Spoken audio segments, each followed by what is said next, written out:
கர்த்தருடைய பரிசுத்த நாமத்துக்கு ஸ்தோத்திரம் உண்டதாக. நம்ம நீதிமொழிகள் 3 to 5 வரைக்கும் பார்த்தோம். இந்த தினத்தில் 6வது அதிகாரம் பார்க்குறோம். 6வது இது வரைக்கும் என் மகனே என் மகளே சொல்லி நம்ம இது வரைக்கும் என்ன செய்கிறோம் பார்த்துருக்கோம். மகனேன்னு சொல்லி போட்டு 11 மகனே போட்டுக்க நம்ம பார்த்தோம். நீதிமொழிகள் 1 to 5 வரைக்கும். இன்னைக்கு 6வது அதிகாரத்தில் என் மகனேன்னு சொல்லி 12வது இது போட்டுக்க பார்ப்போம். மகனேன்னா மகளே நம்ம நினச்சிடணும் வச்சுக்கிடலாம். இப்போ சொல்கிறாரு, என் மகனே நீ உன் சிநேகிதனுக்காக என்ன செய்ய பிணைப்பட்டு அந்நியனுக்கு கையெடுத்து கொடுத்தாயானார். உன் சிநேகிதனுக்காக நீ என்ன செஞ்சுட்டா பிணைப்பட்டுட்டா. ஆனால் அந்நியனுக்கு நீ என்ன செஞ்சுட்டு அதை கையெடுத்து கொடுத்தாயானால் உன் வாய்மொழியா என்ன செஞ்சுட்டா நீ சிக்குண்டாய். உன் வாயின் வார்த்தைகளால் என்ன செய்ய பிடிப்பட்டாயின்னு சொல்லி நம்ம பார்க்குறோம். வாயின் வார்த்தைகளால் நீ என்ன செஞ்சுட்டா பிடிப்பட்டாயானால நம்ம நினைச்சக்கூடாது. சிநேகிதனுக்காக பிணைப்பட்டு அந்நியனுக்கு நம்ம நினைச்சக்கூடாது, கையெடுத்து நினைச்சக்கூடாது, கொடுக்கக்கூடாது. அடுத்தபடியாக 13வது மகன் என்ன இப்பொழுது என் மகனே உன் சிநேகிதனுடைய கையில் அகப்பட்டு கொண்டபடியால் என்ன பார்க்குறோம். சிநேகிதனுக்கு பிணைப்பட்டு அந்நியனுக்கு கையெடுத்து கொடுத்தா வாய்மொழியில சிக்குண்டாய் உன் வார்த்தையில பிடிப்பட்டான்னு சொல்லி பார்த்தோம்ல. அதான் சொல்றாரு என் மகனே சொல்லிட்டு, நீ சிநேகிதன் கையில் என்ன செஞ்சுட்டு அகப்பட்டுட்டா. அதனால சிநேகிதனுடைய கையிலேருந்து என்ன செய்ய தப்பித்து கொள்ளன்னு என்ன செய்ய ஒன்று செய்ய அப்படிங்கிறார். எப்படி நம்ம சிநேகிதன் கையில் அகப்பட்டுட்டோமோ அந்த சிநேகிதன் கையிலேருந்து நம்ம வெளியில் வரணும். அதுக்கு நம்ம தப்பிச்சு கொள்றதுக்கு நம்ம என்ன செய்யணும் அப்படின்னா, நம்மளோட கண்ணுக்கு என்ன செய்யக்கூடாதான் நித்திரையும் கண்ணிமைக்கு தூக்கம் என்ன செய்யக்கூடாது வரவிடாத பிடிக்காகி நம்மளுடைய சிநேகிதன் இடத்துல போய் போகணுமா. தூங்காத பிடிக்கு தூங்குறதுக்கு முன்னால் என்னச்சணும் நேரம் என்னச்சணும் சிநேகிதன்கிட்ட போகணுமா. சிநேகிதன்கிட்ட போய் உன்னை தாழ்த்தி என்னச்சணுமா நம்மளை என்னச்சணுமா தாழ்த்தி அவனை என்னச்சணுமா வரைஞ்சி கேட்டுக்கொள்ளணுமா. ஏன்னா பிணைப்பட்டுட்ட அந்நியனுக்கு நினைச்சிட்டு அவன் சிநேகிதனை பற்றி நம்ம குறை சொல்லியாச்சு. நம்மளோட சிநேகிதனை பற்றி அந்நியன்கிட்ட போய் குறை சொன்னதுனால இப்போ அவருக்கு தெரிஞ்சதுனால வருத்தப்படுவாப்புல. அதனால என்ன செய்யணும்னா நம்ம அதுக்கு முன்னாலே என்ன செஞ்சிடணும். நம்ம தூங்குறதுக்கு முன்னால் முதலாதே நமக்கு தப்புன்னு தெரிஞ்ச உடனே என்ன செஞ்சிடணும். நேரம் போய் நான் தெரியாமல் சொல்லிட்டேன்னு சொல்லி என்ன செய்யணும், நம்மளை தாழ்த்தி என்ன செய்யணும் மன்னிப்பு கேட்டுட்டோன்னா ஒன்றும் பிரச்சனை இல்லை. அப்படி இல்லை நம்ம கேட்கல அப்படின்னா வெளிமான் எப்படி ஒரு வேட்டைக்காரன் கைக்கிறது வேட்டைக்காரன் எப்படி ஒரு வெளிமான் வேட்டையாடுறானோ, இல்லை குருவி ஒரு வேடன் கைக்கு எப்படி தப்புதோ அதே போல் நம்ம என்ன செய்யலாம். இப்படி நம்ம கேட்கும்போது நம்ம என்ன செய்யலாம் தப்பிச்சுக்கிடலாம். வெளிமான் வேட்டைக்காரன் கைக்கு எப்படி தப்புதோ, ஒரு குருவி வேடன் கைக்கு எப்படி தப்புதோ அதே போல் நம்ம என்ன செய்யலாம் தப்பிச்சுக்கிடலாம். நம்ம போய் சுறுசுறுப்பு இல்லாமல் நம்ம சோம்பேறியதனமாக இருந்துட்டு எல்லாம் அதெல்லாம் பார்த்துக்கலாம் எல்லாம் ஒன்றும் இல்லை அப்படின்னு சொல்லி நம்ம கேட்காம கொள்ளாம இருந்தோம் அப்படின்னா என்ன சொல்லணுமா நம்ம சுறுசுறுப்பாக கற்றுக்கொள்ளணுமா. இப்போ அதான் சொல்றாரு, சோம்பேறியே எறும்பு எடுத்து போய் வழியை பார்த்து ஞானத்தை கற்றுக்கொள்ளுங்கிறார். எப்படி ஒரு எறும்பு ஒரு சுறுசுறுப்பாக கோடை காலத்துக்கு வேண்டிய ஆகாரங்களை சேர்த்து வைக்கிறதோ, அதே குளிர்காலத்துக்கு வேண்டிய ஆகாரத்தை சேர்த்து வைக்கிறதோ அதே போல் நம்ம நினைச்சிடும் சோம்பேறித்தனமாக இருக்கக்கூடாது. அந்த பிரச்சனை வர்றதுக்கு முன்பாக நினைச்சிடும் நம்ம போய் நம்மளை தாழ்த்தி நினைச்சிடணும், மன்னிப்பு கேட்டுறணும். அதான் எறும்பு இடத்துல போய் நினைச்சிறது ஞானத்தை கற்றுக்கொள்ளுங்கிறார், சுறுசுறுப்பை கற்றுக்கொள்ளும் அப்படிங்கிறார். அடுத்தலாம் அந்த எறும்புக்கு பிரபு கிடையாது, ஒரு தலைவன் கிடையாது, ஒரு அதிகாரியும் கிடையாது. மனிதனுக்கு பிரபு அதிகாரி தலைவன் எல்லாம் இருக்கிறாங்க. ஆனால் எறும்புக்கு பிரபு கிடையாது, தலைவன் அதிகாரி எதுவுமே இருக்காது. ஆனாலும் கோடை காலத்தில் நினைச்சது தனக்கு ஆகாரத்தை நினைச்சது சம்பாதித்து வைக்குது, சேர்த்து அறுப்பு காலத்தில் நினைச்சது தானியத்தை நினைச்சு தான் சேர்த்து வைக்கிறான். கோடை காலத்தில் தனக்கு ஆகாரத்தை சேர்த்து வச்சு அறுப்பு காலத்தில் தனக்கு தானியத்தை நினைச்சு தான் சேர்த்து வைக்கிறான்.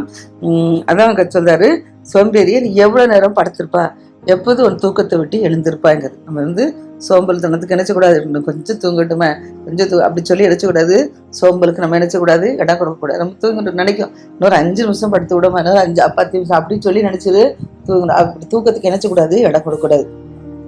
இல்லாதபடிக்கு நம்ம நினைச்சணும் இன்னும் கொஞ்சம் தூங்கட்டும், இன்னும் கொஞ்சம் உறங்கட்டும், இன்னும் கொஞ்சம் கைமுடை கொண்டு நித்திரை செய்யட்டும்னு சொல்லி செய்யக்கூடாது. அப்படி செஞ்சா நம்மளோட தருத்திரம் வழிபோக்கனை போல ஒரு வழிபோக்கன் போறா. தருத்தம் எடுத்துனா ஒன்றுமே இல்லாத பிடிக்கிற வழியில போறானால அது நம்ம தருத்திரம் ஒரு வழிபோக்கனை போல ஆயிருமா. அதனால உன் வறுமை ஆயுதம் அணிந்தவனை போல என்ன செஞ்சிருமா வருமா. அதனால நம்ம தருத்திரத்துக்கு இடம் கூடாத பிடிக்கு என்ன செய்யணும் சுறுசுறுப்பா இருக்கணுமா. அதில் பேலியலின் மனுஷனாக ஒரு துன்மார்க்கன் என்ன செய்றான் ஆகடியை பேசி செய்றானா திரியிறானா. அவன் தன் கண்களால் என்ன செய்றான் சைகை காட்டுறான், தன் கால்களால் பேசுறான், தன் விரல்களால் என்ன செய்றான் போதனை செய்கிறான். ஆனால் அவன் இருதயத்தில் கிரியாவரம் பண்ணான். இடைவிடாத பிடிக்க என்ன செய்றான் பொல்லாப்பை பிழைக்கிறான், வழக்குகளை என்ன செய்றான் உண்டு பண்ணுறான். ஆனால் சடிதியில் அவனுக்கு நினைச்சது ஆபத்து வந்துருமா. சகாயம் என்று அவன்தான் சடிதில் என்ன செய்கிறான், நாசம் அடைஞ்சு போயிடுவானா. அதனால பேலியாளின் மனுஷனாக துன்மா இருக்கணுன்ட்டு நினைச்ச கூடாது, ஐக்கிய வைக்கக்கூடாது. அவன் வந்து எப்படிதான் அவன்கிட்ட பேசி தெரிஞ்சாலும், எப்படிதான் கண்களால் சைகை கட்டினாலும் சரிதான், எப்படிதான் தன் கால்களால் பேசினாலும் சரிதான், விரலால் போதனை செஞ்சாலும் சரிதான், ஆனால் இருதயத்தில் எழுந்திருக்கு திரியாவரம் இருக்கு. அப்படி இருக்கிறனால இடைவிடாத பிடிக்க நினைச்சிடான். அவன் பொல்லாப்பதான் நினைச்சிடான், எனக்கு எப்படி உங்களுக்கு பொல்லாப்ப செய்யலாம் அப்படின்னு சொல்லி அந்த சிந்தனையாக தான் இருக்கிறான். செஞ்சு எப்படியாவது உலக்க செஞ்சிடான், உருவாக்கி விட்டுருதான். ஆனா அவன் வந்து மற்றவங்களுக்கு பொல்லாப்பு செய்யறான், வழக்குகளை உருவாக்குறான். ஆனா வந்து அவனுக்கு ஆபத்து எப்படி வருதுன்னு அவனுக்கு தெரியாது. அது எப்படி வருமா, சடிதியில் அவனுக்கு என்ன செஞ்சிருமா, ஆபத்து வந்துருமா. மற்றவங்களுக்கு கேடு செஞ்சா, மற்றவங்களுக்கு பொல்லாப்பு செய்ய நினைச்சா சடிதியில் என்ன செஞ்சிருமா, ஆபத்து வந்துருமா. அப்போ சகாயம் என்று வெளிச்சிடான், சடிதியில் நாசம் அடைஞ்சு போயிடுவானா. அதுல வந்து இப்போ கர்த்தர் வந்து 6 காரியங்களும் வெறுக்கிறார். அதுக்கு அந்த 6 காரியங்கள் என்ன அப்படின்னா, 6 காரியங்களும் வெறுக்கிறார். 7ம் கர்த்தருக்கு அருவருப்பு தானா. அது என்ன அப்படின்னா, ஒன்று வந்து மேட்டிமேன கண். மேட்டிமேன கண்ணை கர்த்தர் என்ன செய்றாரு, வெறுக்கிறார், அவருக்கு அருவருப்பா இருக்கிறது. அடுத்தபடியாக பொய் நாவு, பொய் பேசிட்டே இருப்பாங்க. இப்படிப்பட்ட பொய் நாவை கர்த்தர் என்ன செய்றாரு, வெறுக்கிறாரு, அது கர்த்தருக்கு அருவருப்பு. அடுத்தலாம் குற்றம் மற்றவரோட ரத்தம் சிந்துகை. குற்றமே செஞ்சிருக்க மாட்டாங்க, அவங்கள போய் குற்றவாளியா என்ன செய்யறது காட்டி கொடுத்து அவங்கள தண்டனை வாங்கி கொடுத்துறது. அதான் குற்றம் செய்யறது, அது கர்த்தர் என்ன செய்ய வெறுக்கிறாரு, அதுவும் கர்த்தருக்கு அருவருப்பானது. அடுத்தல துராலோசனைய பிணைக்கும் இருதயம். துராலோசனை எப்படி இல்லாததை எப்படி எப்படி நம்ம இணைக்கலாம், இப்படி ஒரு ஆலோசனை கொடுக்கலாம், ஆலோசனை கொடுத்து எப்படி விலை பண்ணலாம் அப்படின்னு சொல்லி நல்ல ஆலோசனை கொடுக்காதபடிக்கு கெட்ட ஆலோசனையை கொடுத்து எனக்கு நினைச்சது பிரிச்சு விடுறது. அதுதான் துராலோசனை. அடுத்தல தீங்கு செய்யறதுக்கு விருந்தோட கிளம்பி எப்படியாவது இவங்களை தீங்கு செஞ்சிடும், நல்லா இருக்காங்க, நல்லா இருக்க விடாது, பிடிக்கவங்களா ஆகணும் அப்படின்னு சொல்லிட்டு நினைச்சது தீங்கு செய்யறதுக்கு விரைந்தோடு போறாங்க. இப்படிப்பட்டவங்களும் கத்த நினைச்சாரு, வெறுக்கிறாரு, அருவருக்கிறாரு. அடுத்தல அபத்தம் பேசி போய் சாட்சி. அபத்தம் மற்றவங்களை படிச்சு இருந்தது புறமுறி கொண்டே இருப்பாங்க, இது அப்படி இது இப்படின்னு சொல்லி மற்றவங்களை எப்பவுமே குற்றம் கண்டுபிடிச்சு என்ன செய்வாங்க, பொய் சாட்சி சொல்லிக்கிட்டே இருப்பாங்க. அப்படி குற்றம் கண்டுபிடிச்சு பொய் சாட்சி சொல்றது, இது வந்து என்னது, சகோதரருக்குள்ள விரோதத்தில் உண்டுபடுதலாம். ஒருத்தர் பேசியிருக்காங்கன்னா அவங்கள எடுத்துட்டு பொய் சாட்சி சொல்லி அவங்கள எடுத்து பிரிச்சு விட்டுறது. அப்படிப்பட்டது சகோதரருக்கு விரோதத்தை உண்டு பண்றதான். இப்படிப்பட்டதான 6 காரியங்களும் கர்த்தர் நினைச்சாரா, வெறுக்கிறாராம். 7ம் அவருக்கு நினைச்சது அருவருப்பா இருக்குது. இந்த காரியங்களுக்கு நம்ம நினைச்சக்கூடாது, இல்லையா, நம்ம செயல்படாத பிடிக்க நம்ம நினைச்சணும், அதை கற்றுக்கொள்ளணும். அடுத்தபடியாக 14வது என் மகனே சொல்றாரு, என் மகனே உன் தகப்பன் கற்பனை நினைச்சு காத்துக்கொள்ளுங்க. தகப்பன் கற்பனையை காத்துக்கொள்ளணுமா, தாயின் போதகத்தை நினைச்சு கூடாதான், தள்ளக்கூடாதான். தகப்பன் என்றால் கர்த்தராகிய இயேசு கிறிஸ்து. இயேசு கிறிஸ்துடைய கற்பனை நினைச்சணும், நம்மளை காத்துக்கொள்ளணும். அடுத்தல தாயின் போதகம் என்றால் சபையில் உள்ள போதகம். இதுதான் தாயின் போதகம். இதை நினைச்சு என்னக்கூடாது, சபையின் போதகத்தை நினைச்சக்கூடாது, தள்ளக்கூடாது. கர்த்தருடைய கற்பனையும் கர்த்தருடைய சபையில் உள்ள போதனையும் நம்ம நினைச்சக்கூடாது, தள்ளக்கூடாது. அது வந்து எப்பொழுதும் நம்முடைய இருதயத்தில் நினைச்சிருமா, அதை அணிஞ்சுக்கிடணுமா, இருதயத்தில் அதை நினைச்சிருமா, பதிச்சு வச்சுக்கிடணுமா, அதை வந்து நம்முடைய கழுத்தில் நினைச்சிருமா, கட்டிக்கிடணுமா. அப்போ வந்து நம்ம நடக்கும்போது அது நமக்கு நினைச்சுமா, அது வழி காட்டுமா, இந்த வழியில் நடக்கணும், இந்த வழியில் நடக்கூடாதுன்னு சொல்லி அது நமக்கு நடக்குமா. நம்ம படுக்கும்போது கூட நம்ம நினைச்சுமா, அது நம்மளை பாதுகாக்குமா. நம்ம விழிக்கும் போது கூட அது நினைச்சுமா, நம்மளோட நினைச்சுமா சம்பாஷிக்குமா. கட்டளை தான் என்னதான் விளக்கம், வேதமே வெளிச்சங்கிறார். கட்டளையே விளக்கு. கர்த்தருடைய கட்டளையை நினைச்சுதான் நம்ம காத்துக்கொள்ளும் போது அது ஒரு விளக்கை போன்று நினைச்சது நமக்கு இருக்கிறது. விளக்கு இருந்தால் தான் நமக்கு வெளிச்சம் கிடைக்கும், விளக்கல் இல்லைன்னா வெளிச்சம் இல்லை. அதனாலதான் அந்த கட்டளையே நினைச்சுதான் நமக்கு வந்து ஒரு வெளிச்சம் கொடுக்கணும். அப்படின்னா நம்ம கட்டளை நினைச்சணும், பின்பற்றணும். அதுல வேதமே வெளிச்சம். எப்படி கட்டளை ஒரு விளக்கு மாதிரி இருக்கிறதோ, அதுல வேதம் தான் வெளிச்சம். வேத வசனங்களை படிக்கும் போது அந்த வசனங்கள் நமக்குள்ள கிரியை செய்யும் போது என்ன செய்யுது, நம்முடைய வந்து எலும்பி பிரகாசி உன் வழி வந்து சொன்னபடி எலும்பி பிரகாசி நமக்கு வெளிச்சத்தில் பார்த்து நினைச்சு அந்த வசனம் வந்து நமக்கு நினைச்சது கொடுக்குது. அதனால இந்த வேதத்தை நினைச்சுன்னா அனுதினமும் வாசிக்கணும், தியானித்து நினைச்சுன்னு வாசித்து தியானிக்கணும். அதுதான் நமக்கு வெளிச்சத்தை கொடுக்குதான். அடுத்துல போதக சிற்சையே ஜீவ வழி. போதகத்துல சிச்சையான போதகம் வருதுன்னு வச்சுக்கணும். அப்போ அதை நம்ம நினைச்சுறது புறக்கணிக்க கூடாது. கடத்தி பேசுறாங்க, அப்படி பேச எப்படி பேச நினைச்சக்கூடாது, சொல்லக்கூடாது. நம்ம அது செய்யாத பிடிக்க அந்த போதக சிற்சை நம்ம ஒப்பு கொடுக்கும் போது அது வந்து நமக்கு தான் இருந்து, நம்ம வந்து குற்றம் செஞ்சிருந்து அது வந்து நமக்கு தான் வசனங்கள் வந்திருக்கு அப்படின்னா அதை ஏற்றுக்கொண்டு நினைச்சதும் மனம் திரும்பணும். அப்போ நமக்கு என்னது அந்த வழி நினைச்சது நமக்கு ஜீவ வழியில கொண்டு நினைச்சிருந்துமா விட்டுருமா. அந்த இது வந்து போதக சிற்சை வந்து என்ன செஞ்சிருமா, நம்ம ஏற்றுக்கொள்ளும் போது அது ஒரு துன்மார்க்க ஸ்திரீக்கு என்ன செஞ்சிருமா, விலைக்கு பாதுகாத்துருமா. யாரெல்லாம் நமக்கு இச்சகம் பேசுகிறாங்களோ அந்த நாவுடைய பரஸ்திரிக்கு கூட என்ன செஞ்சிருமா, விலைக்கு பாதுகாத்துருமா. அதனால கட்டளை விளக்காகவும் வேதத்தை ஒரு வெளிச்சமாகவும் போதக சிற்சின் ஒரு நினைச்சணும் ஜீவ வழியாக நம்ம நினைச்சணும் வச்சுக்கிடணும். அப்படி வைக்கும்போது நம்ம நினைச்சிடும் அந்த பரஸ்திரி மேலே இச்சகம் பேசுகிற பெண்கள் மேலே நினைச்சுவிடும், இதயத்துக்கு ஆண்கள் மேலே நினைச்சுவிட இடம் கொடுக்க மாட்டோம். இதயத்தில் அழகை நினைச்சக்கூடாதான், இச்சிக்கக்கூடாதான். இச்சை அந்த அழகை கூட நினைச்சக்கூடாதான், இச்சிக்கக்கூடாதான். அவள் தன் கண்ணிமைகளினால் இவளை நினைச்சக்கூடாதான், பிடிக்க விடக்கூடாதான்.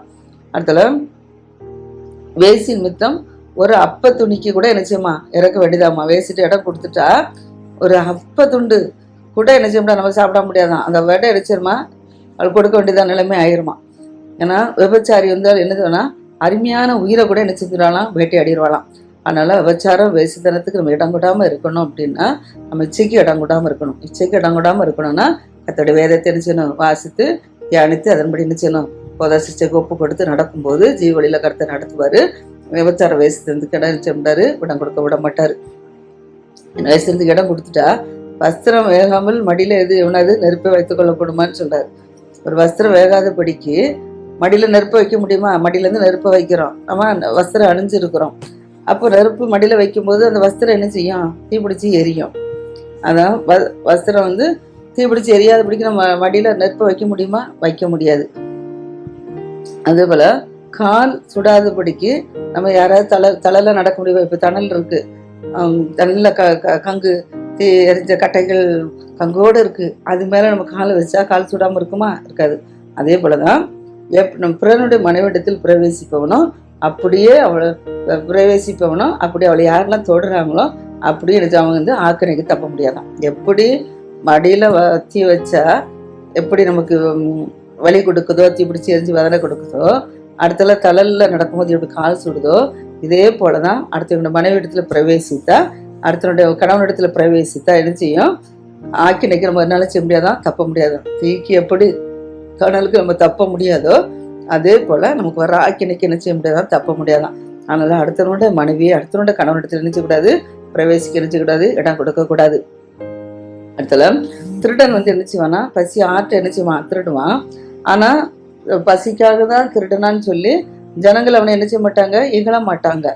திருடனை என்ன செய்வாங்க, கண்டுபிடிக்கப்பட்டுட்டா அவனுக்கு நினைச்சிருமா 7 மடங்கு நினைச்சிருமா கொடுத்து தீரணுமா. திருடன் கண்டுபிடிக்கப்பட்டா என்ன திருடனை விட்டு 7 மடங்கு நினைச்சிருமா கொடுக்கணுமா. தன் வீட்டில் உள்ள பொருட்களை கூட நினைச்சிருமா எல்லாமே கொடுக்க வேண்டிய சூழ்நிலை ஆயிருமா. அதே போலதான் ஒரு ஸ்திரீனுடன் யார் விபச்சாரம் பண்றாங்களோ அப்படிப்பட்டவன் மதி கட்டவன் சொல்றோம். அப்படி செய்யறவன் தன் ஆத்மாவை என்ன செய்றானா, கெடுத்து போடுறானா. ஸ்திரீடனோ இல்லை ஆண்களோட யார் விபச்சாரம் பண்றாங்களோ அவங்க யாரு, மதி கட்டவங்க. அப்படிப்பட்டவங்க நினைச்சுறாங்க ஆத்மாவை நினைச்சுறாங்களாம், கெடுத்து போட்டுறாங்களாம். வாதியும் லட்சியமா நினைச்சுவானா அடைவானாம். அவனுடைய நிந்தை என்ன செய்யாதான், ஒழியாதான். அடுத்தல ஸ்திரீயை பற்றி எரிச்சல் புருஷனுக்கு நினைச்சது மூர்க்கத்தை நினைச்சுமா உண்டு பண்ணுமா. பழிவாங்க நாளில் நினைச்சேன்னா தப்பிட மாட்டாங்க. அதனால ஒரு ஸ்திரீ தப்பு எதுவும் பண்ணணும் அப்படின்னா அதை ஆண்கள் பார்த்துட்டாங்களோ நினைச்சோம்னா அவங்க விட மாட்டாங்க. அவங்க எப்படியாவது பழி வாங்கியே தீரணும்னு சொல்லி நினைச்சுவாங்களாம் இருப்பாங்களாம். அதனால எல்லா காரியங்களும் நினைச்சணும் பரிசுத்தமாக நினைச்சணும் நடக்கணும். அடுத்தபடியாக அப்படி ஏதாவது கண்டுபிடிக்கப்பட்டான்னா பழிவாங்க விட மாட்டான். அவன் எந்த ஈட்டையும் பரவானா, எந்த எவ்வளோ நஷ்டம் ஆனாலும் சரிதான், தன்னுடைய உயிரே போனாலும் சரிதான், எப்படியா என்ன செஞ்சுருவான், கேட்டுதான் நினைச்சுவான், தன் மனைக்கு உருவாக்கி விட்டுருவான். அதனால அப்படிப்பட்டதுக்கு இடம் கூடாது அப்படிக்கு நம்ம இருப்போம். அப்படிப்பட்டவன் எவ்வளோதான் வெகுமானம் கொடுத்தாலும் அமர்ந்திருக்க மாட்டானா. மேலே காய்மாரத்தில் அது எப்படியாவது பழித்துச்சு, நம்மளை விட்டுட்டு அடுத்த போயிட்டாளா, இப்போ வேலை இருந்து இடத்துக்கு எப்படியாவது பழி வாங்கணும் அப்படிங்கிற அந்த காய்மரத்தை தான் இருப்பானே தவிர அவனுக்கு எவ்வளோ நன்கொடை கொடுத்தாலும் சரிதான், எவ்வளோ வெகுமதி கொடுத்தாலும் சரி, பொறுப்பு கொடுத்தாலும் தான் அமர்ந்திருக்கவே மாட்டானா. அடுத்தபடியாக 7வது அதிகாரம் 7வது அதிகாரத்தில் 15வது என் மகனே நீ என் வார்த்தைகளை என்ன செய்து காத்து என் கட்டளைகளை உன்னிடத்தில் பத்திரப்படுத்துங்கிறார். கர்த்தருடைய வார்த்தைகள் நம்ம என்ன செய்யணுமா, நம்ம காத்து நடக்கணுமா. அது மாத்திரமில்ல கர்த்தருடைய கட்டளைகளை என்ன செய்யணுமா, நம்ம இடத்துல என்ன செய்யணுமா, பத்திரப்படுத்தணுமா.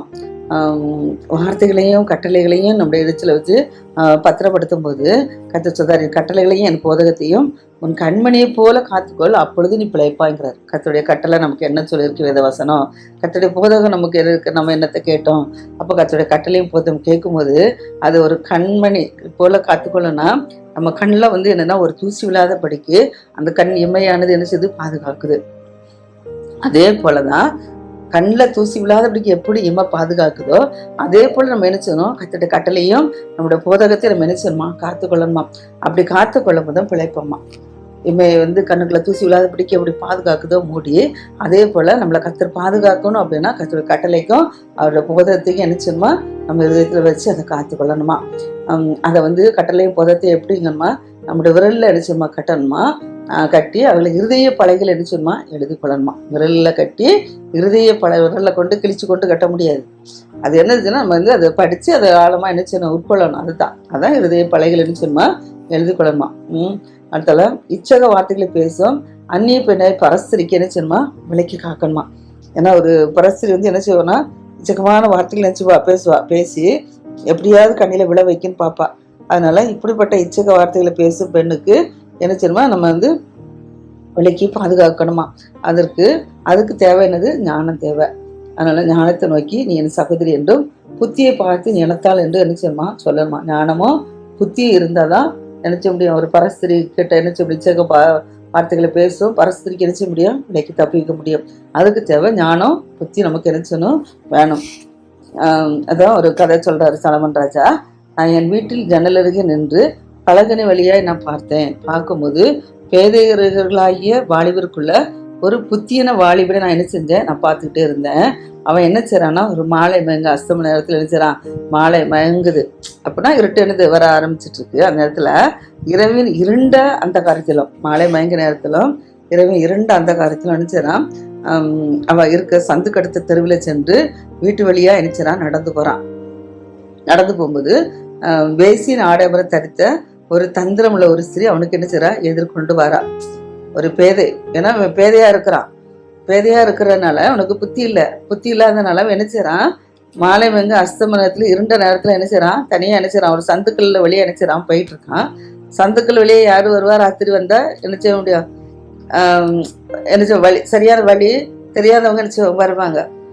அப்போ சரியான நடவடிக்கை இல்லாதவங்களும் என்ன செய்வாங்க, இப்படி வந்தா யாரை விழ தள்ளலாங்கிறதுனால என்ன செய்வாங்க, அந்த வேசன இச்சையோட என்ன செய்வாங்க வந்துட்டு இருப்பாங்க. அதனால இப்போ இந்த பேதையான வாலிபன் என்ன செய்றான், அப்படி வரும்போது அந்த தெரு அவன் இருக்கும் அந்த வேசி இருக்கிற தெரு வழியா என்ன செய்றான் வாரான்.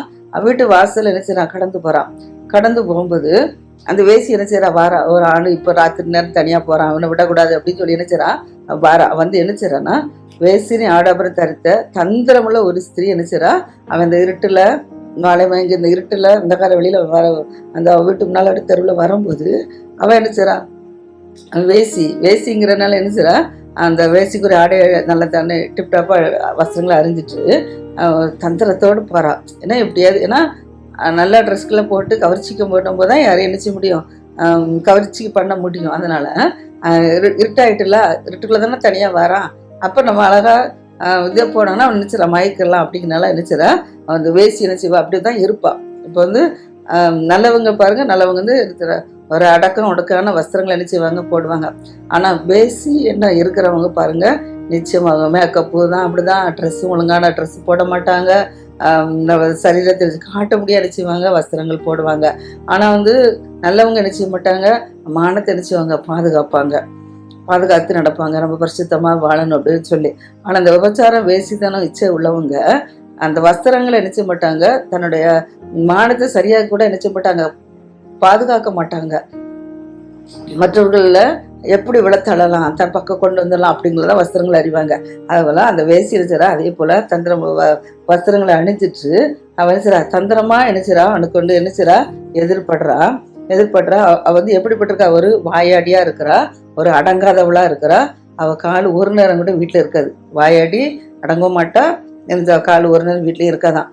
சில வேளை வெளியில இருப்பாளாம், சில வேளை என்ன செய்வான் வீதியில இருப்பாளாம், சந்துக்கள் தோறும் பதியிருப்பாளாம், யார் வாரா வைக்கான்னு பாக்குறதுக்கு சந்துக்கள் தோறும் என்ன செய்வாளாம் இருப்பாளாம், வீட்டுல இருக்கவே மாட்டா.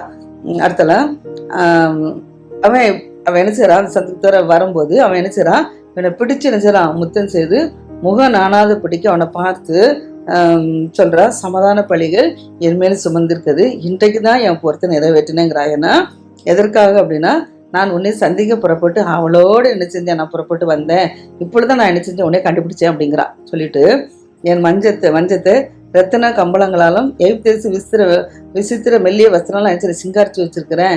என் படுக்கை நினைச்சிறேன், என் வெள்ளைப்பழத்தை போல நினைச்சிறேன், வெள்ளைப்பழத்து சந்தனம் லவங்க பட்டையாலும் வாசனை கட்டி வச்சிருக்கிறேன். வா, நம்ம விடிய காலம் வரைக்கும் என்ன செய்வோம், நம்ம சம்பவமா இருப்போம், இன்பங்கள் நாள் பூரிப்போம். என் புருஷன் வீட்டில் இல்லை, என் புருஷன் நினைச்சுதான் தூர பிரயாணம் போயிட்டான், பணப்பைய கையில கொண்டு போயிட்டான், ஆனால் இப்போ வரமாட்டான், அவன் குறிக்கப்பட்ட நாள் தான் வீட்டுக்கு வருமா, அதனால என் வீட்டுக்கு வா அப்படின்னு சொல்லி நினைச்சிடா. அவளை மயக்கி எடுத்து நினைச்சிடா. அந்த புத்தீனமான இருந்த வாலிபனை, பேரையான வாலிபன் நினைச்சிடா, பிடிச்சி தன்னுடைய வீட்டுக்கு நினைச்சிடா அழைச்சிட்டு போயிட்டா. பெய் நினைச்சிடான், அங்கே போய் நினைச்சிடா அவளை இலங்க பண்ணி அவனை வசப்படுத்தி தன் உதடுகளின் மதுரை வாக்கினால் அவளை இலங்க பண்ணிட்டான். உடனே அவன் நினைச்சிடான், ஒரு மாடு நினைச்சிடான், உடனே அவன் பின்னால் நினைச்சிடான், ஒரு மாடு போவது போல நினைச்சிடான் போறான். ஒரு மாடு நினைச்சது அடிக்கப்படும்படி செல்வது போலும், ஒரு மூடன் விலங்கிடப்பட்டு தண்டனைக்கு போவது போலும், ஒரு குருவி தன் பிராணனை வாங்கும் கண்ணியை அறியாதபடிக்கு அதில் எப்படி விலை தீவிக்குதோ அதே போல விலை என்ன செஞ்சுட்டான், அவன் பின்னால போயிட்டான், மயக்கி அப்படி என்ன செய்றா. போனோடனே ராத்திரி நேரம் அவனை இப்படி மயக்கிடணுன்னா அவனும் என்ன செஞ்சுட்டான், அப்படியே போயிட்டான் ஆசையா போனான். அம்பு அவன் ஈரலை நினைச்சுதான் பிளந்துட்டான். அதனால் பிள்ளைகளே, அதான் இது என்ன செய்றாரு சாலமன் ராஜா ஒரு இது கதையை சொல்றாரு. இதே போலதான் நாம என்ன செய்யக்கூடாது, இருக்கக்கூடாது. அதான் பிள்ளைகளே, எனக்கு செவி கொடுங்க, என் வாயின் வார்த்தையில் நீங்க என்ன செய்யுங்க, கவனிங்க. உன் இருதயம் அவள் வழியில என்ன செய்ய வேண்டாம், சாயாத, அவள் பாதையில என்ன செய்யாத, மயங்கி திரியாதங்கிறார். விபச்சாரம் வேசிதனம் பண்றவங்க வழியில நீங்க எடுத்துறாங்க, விழுந்துடாதங்க. அவ இப்படிதான் இன்பமான நினைச்சுறாங்க, வார்த்தைகளை பேசுவாங்க, பேசி எடுத்து நினைச்சுறாங்க, மயக்கிடுவாங்க.